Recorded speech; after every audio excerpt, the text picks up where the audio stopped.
ગીર સોમનાથ જિલ્લા એલસીબી પોલીસે અમરેલી જિલ્લામાં વૃદ્ધોને નિશાન બનાવી ચીલઝડપ કરતી ગેંગના 2 સાગરીતોની ધરપકડ કરી છે. પકડાયેલા આરોપીઓમાં પતિ પત્ની સંજય વાઘેલા અને રીનાબેન વાઘેલાનો સમાવેશ થાય છે. આ બંનેના ભીમપરાના રહેવાસી છે. જૂનાગઢ રેન્જ આઈજીપી નિલેશ જાજડિયા અને ગીર સોમનાથ એસપી મનોહરસિંહ જાડેજાની સૂચના મુજબ એલસીબી ઇન્ચાર્જ પીઆઈ એબી જાડેજાના માર્ગદર્શન હેઠળ વેરાવળ સરકારી હોસ્પિટલ પાસે વાહન ચેકિંગ દરમિયાન આ બંને આરોપીઓ પકડાયા હતા. આરોપીઓની પૂછપરછમાં ખુલ્યું કે તેઓ જાહેર રસ્તા પર વૃદ્ધ વ્યક્તિઓને રસ્તો પૂછવાના બહાને પોતાની કારમાં બેસાડતા અને નજર ચૂકવીને તેમના સોનાના દાગીના અને રોકડની ચોરી કરતા.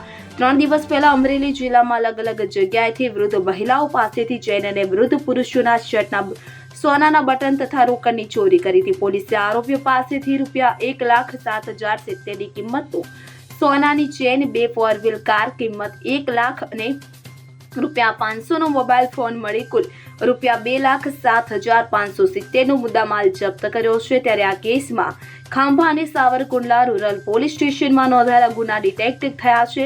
આરોપી સંજય વાઘેલા વિરુદ્ધ ઉના પોલીસ સ્ટેશનમાં પ્રોહિબિશનનો ગુનો પણ નોંધાયેલો છે. Bureau report CN24 news. હવે જુઓ દેશ દુનિયાની તમામ ખબરો તમારી આંગળીના ટેરવે. ઉઠાવો મોબાઈલ અને Google Play Store પરથી ડાઉનલોડ કરો અમારી CN24 ન્યૂઝ મોબાઈલ એપ.